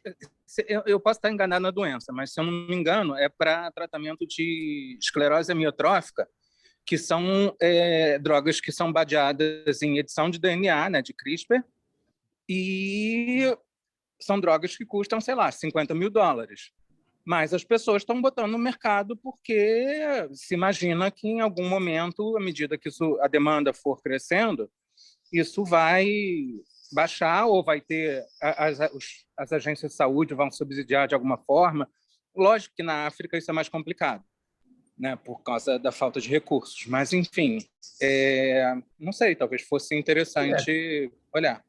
Eu acho que é essa a visão do Seder. Eu acho que ele... Mas daí teria que perguntar para ele diretamente, mas senão ele não estaria trabalhando com esses anticorpos. Mas eu acho que ele está bastante animado. A última vez que eu falei com ele, ele estava bastante animado com a atividade protetora dos anticorpos. E a ideia por isso que a gente está desenvolvendo esses métodos de screening, para tentar poder identificar efetores que são, por exemplo, 10 vezes mais potentes, e com isso você tem que injetar 10 vezes menos anticorpos. E com isso você pode diminuir grandemente, reduzir grandemente os custos. Tá ótimo, Ruth. Muito obrigado, parabéns. Foi excelente esse seminário. Legal, Ruth. Valeu, Marcos. Pedro, você, fica à vontade. Primeira coisa, assim, esse cara que vive na pele, ele reinvade depois, mais tarde, ele uma hora mais tarde, 2, 3 dias depois, ele entra no vaso e vai para o fígado, ou ele fica residente na pele? Essa é a primeira coisa. Então, na forma esporozoíta, depois de um tempo, ele perde a mobilidade, então ele vai morrer na pele. Esse que invade a célula na pele, a gente não sabe. O que a gente sabe é que se a gente tirar essa célula infectada e cultivar ela ex vivo, ela produz merozoíta, e esses merozoítas são infectivos se você injeta eles IP ou IV. Então, de alguma maneira, quando o parasita está no sistema linfático, eu acho que ele é capaz de infectar um animal. É assim que a gente faz, normalmente, as infecções dos animais no laboratório. A gente injeta um estabilato IP, por exemplo. Só que a gente não... É muito difícil mostrar isso experimentalmente. A gente tentou fazer transplante para tentar mostrar isso em vivo, só que o tempo de fazer a revascularização não era suficiente para poder inferir se esse parasita que se desenvolve na pele ele é capaz de reiniciar uma infecção, por exemplo, ou não. Então, é tudo que eu posso dizer hoje, que eles são capazes de fazer isso ex vivo, mas em vivo a prova formal ainda não existe. Mas, Rogério, mesmo que dê uns merozoítas na pele, merozoítas não têm mobilidade, ele nunca poderia atingir o vaso sanguíneo. Tem um paper no PNAS que saiu que mostra o merozoíta fazendo gliding, Marcelo, é muito legal, é que nem Babésia, ele faz espiral, mas não bonito. Através da pele, que está cheio de então, proteínas extracelulares, eu duvido que um merozoíta da pele possa atingir o vaso sanguíneo e invadir o vaso para entrar na circulação. Na verdade, isso é um sistema experimental que é muito fácil testar, porque a gente consegue fazer, por exemplo, esquizonte in vitro, então é muito fácil injetar ele na pele e ver se funciona ou não. E eles são frágeis, né? Mas eu não botaria minha mão no fogo, porque esses bichos são tão plásticos. Nem eu. Mas, obrigado pelo comentário. E, Pedro, eu lembrei também, a primeira vez que eu encontrei o Zé Marcos, ele falou, poxa, você é japonês, eu achei que você era italiano, porque a gente só se comunicava por e-mail. Ele achava pelo meu nome, Rogério Amino, que eu era italiano. Eu estou decepcionado. Tá bom. A Geórgia pediu aí para fazer uma pergunta também, né, Gê? Só, eu tenho duas coisinhas aí. Tá bom. Desculpa, Pedro. Uma outra o fato de que eles entram todos no mesmo lugar, quer dizer, estou aqui me perguntando, quer dizer, você falou que tem um refluxo, um extravasamento no lugar que um cara entra, né? Se é esse extravasamento que atrai para o mesmo lugar ou Essa é uma das nossas hipóteses, mas a gente não encontrou nada que pudesse agir como quimiotático ainda. Mas poderia ser só por uma mudança de gradiente de alguma substância que ativa a mobilidade dele, como bicarbonato. Mas a gente não tem ainda uma prova formal de que tenha quimiotaxis e que seja isso.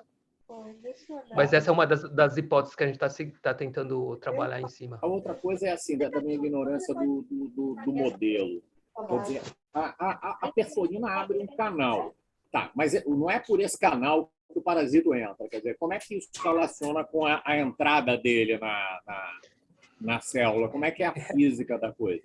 Essa é uma boa questão. Dentro disso, você mostrou que depende de actina, mas você mostrou com um agente farmacológico, com a citocalosina, que está inibindo a actina do hospedeiro também, né? Quer dizer... Nesse caso, a citocalosina, o ensaio in vitro, ele é só parasita e anticorpo. Então, nesse caso, ele age só no parasita. E a sua questão é que ninguém entende como essa travessia celular ela mecanicamente está acontecendo. E mesmo eu me pergunto, às vezes, se a formação de poro não é para ativar o sistema lisossomal de secreção para fazer o reparo do poro ou recrutar um tipo de membrana para ele poder invadir mais facilmente e fazer a travessia. Mas ninguém sabe como ele atravessa isso. E isso é super conservado em apicomplexo. Você vê Lankesterella, Eméria fazendo esse mesmo tipo de atividades de travessia celular. Então, parece ser bem importante na evolução. A gente acha que é para escapar a fagocitose, no caso de plasmódio em vivo, porque é muito claro, quando você tem o nocaute, eles são capturados instantaneamente pelos macrófagos e morrem, tanto na pele quanto no fígado. E a última coisa, quer dizer, o cara entra e ele depois volta para a pele. Se é mais legal entrar no vaso e ir para o fígado, quer dizer, o que faz essa indecisão, o cara ficar... Ele chega lá de frente para o crime, volta e recua, quer dizer, qual é o... Eu também não posso responder isso, mas o que a gente está tentando fazer é um parasita que a gente usa... Está brincando, né? São duas coisas. A maior parte dos experimentos que eu mostrei para vocês são microinjeção de homogenato de glândula salivar. Então, a população não é 100% a mesma que o mosquito injeta. Então, para tentar ver se realmente isso é poderia ser populações de esporosídeos que são especializadas para fazer uma coisa ou outra, a gente está tentando fazer um parasita que seja colorido com 3 diferentes cores, controladas por promotores que são temporalmente distintos. Então, com isso, vai criar uma gama de cores diferentes, e a gente vai poder estudar isso em tempo real para ver se os parasitas vermelhos vão invadir o vaso ou os parasitas azuis vão invadir células, etc. Mas, para mim, pessoalmente, eu acho que é randômico. Você tem uma probabilidade de 30% de encontrar uma célula, mas é um pouco cedo para afirmar isso, mas é meu feeling. Roth, dentro disso que vocês estão falando, uma pergunta que eu imagino já tenha sido feita.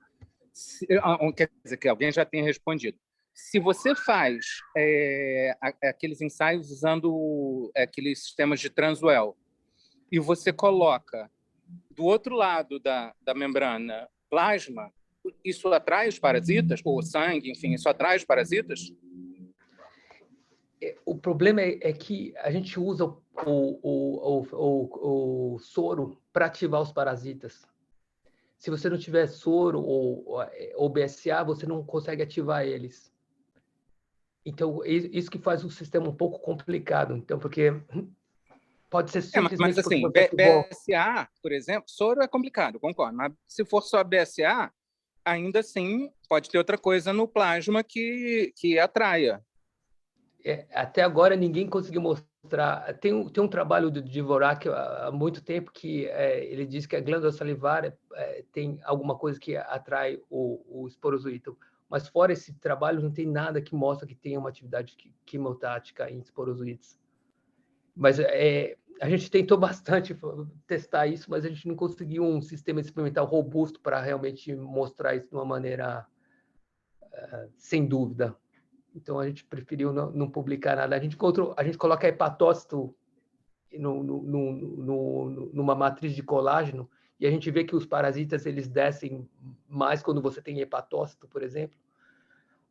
E a gente acha que é albumina, mas para mostrar isso de uma maneira convincente é difícil, assim, não é uma coisa trivial. Mas se tiver alguém interessado, eu acho que isso é albumina, eu acho, na minha opinião. Legal. Georgia. Oi, Gê. Olá, tudo bem, Ruth? É sempre muito bom ver você falar. Eu sou apaixonada por esse modelo, por isso que eu escolhi fazer o meu pós-doc com ele, para tentar entender um pouquinho. Então, é muito fascinante mesmo. Plasmódio, suas variações todas de fases de ciclo, né? Enfim, a minha questão é em relação às vacinas, né? A CSP ela foi descoberta lá na década de 70, né? E a primeira vacina que foi feita foi lá já na década de 80, e quando eu estava no NIH, várias pessoas também tentavam usar a CSP para vacina, e ela não se mostra muito efetiva, né, na cobertura da vacinal. Eu não sei, eu queria entender por que, se você sabe, se é polimorfismo de C-terminal, porque eu acho que ela tem, eu já li alguns artigos de polimorfismo de C-terminal, e não sei se você sabe se alguém já tentou fazer alguma vacina com as sequências internas dessa proteína, ou se tem alguma outra proteína boa candidata, ou se as pessoas estão tentando novos adjuvantes.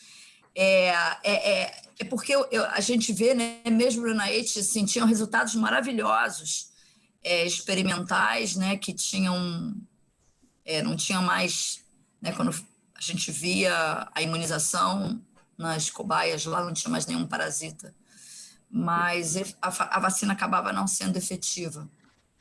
Então, por quê? Por que a gente não consegue uma vacina efetiva para a malária? Por conta dos polimorfismos, ou o adjuvante que não é adequado? Obrigado, Georgia. Bom te ver também. Acho que essa questão é super boa, e eu vou começar pelos antígenos.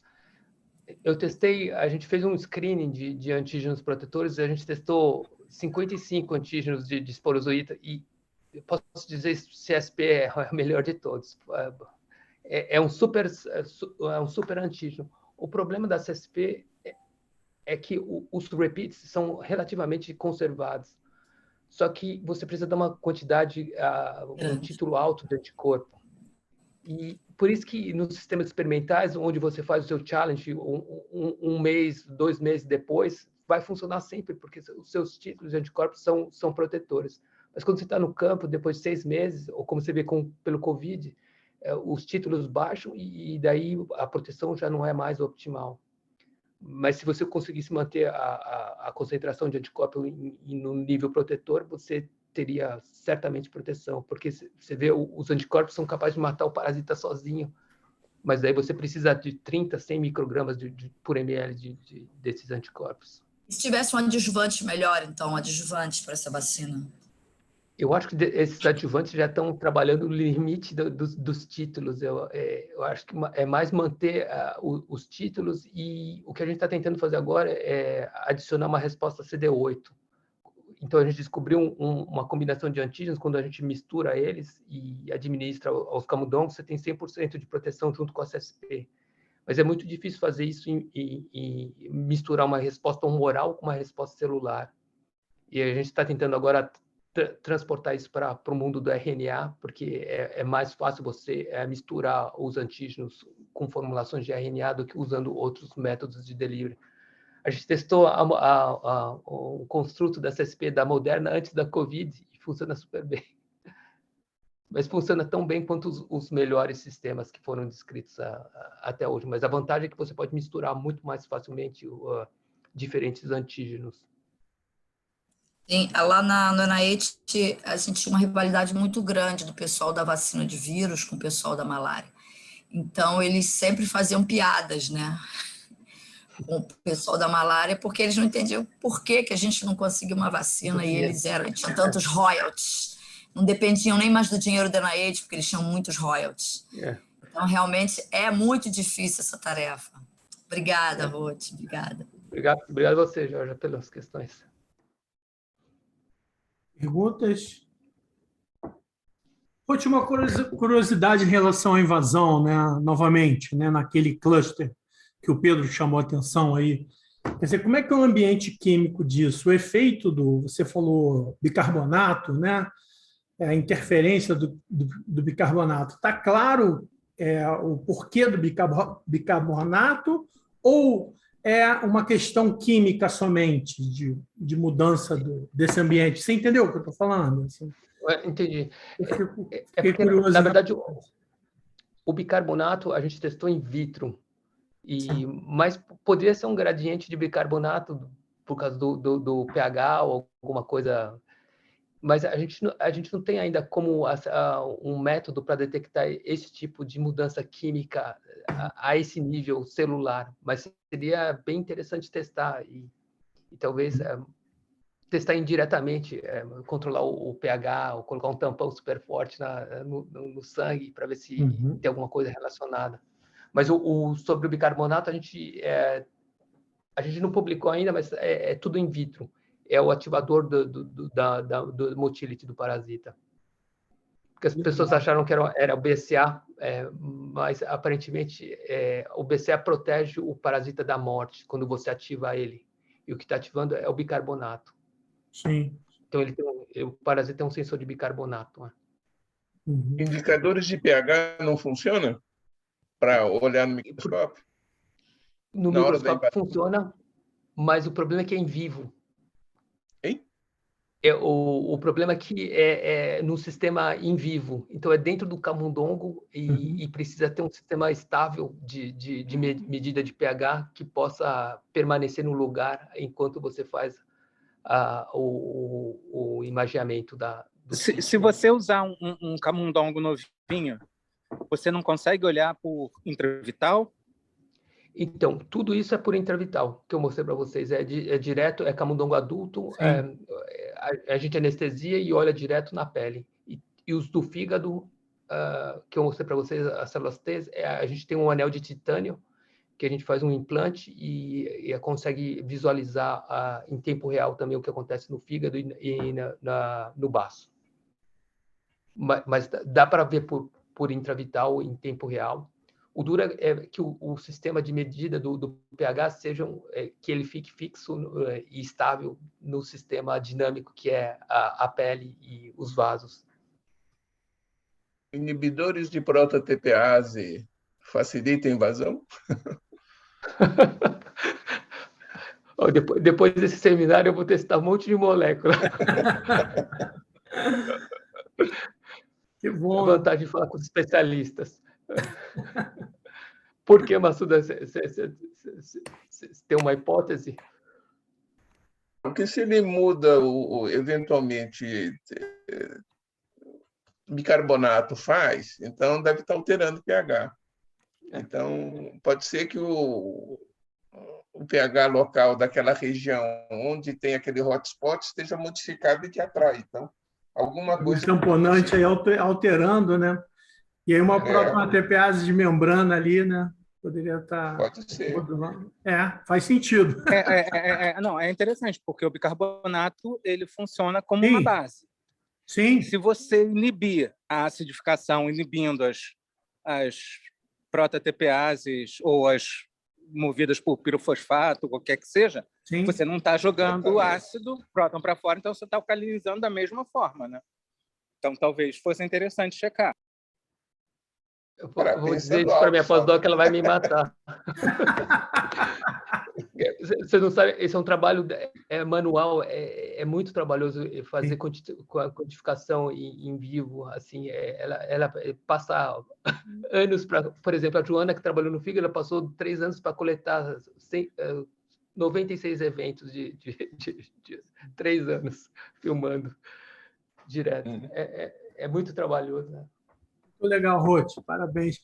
Alguém tem mais perguntas? A gente está já com um público bem reduzido. Te agradeço. Bonita apresentação, Roth. Parabéns. Parabéns. Roth, obrigada.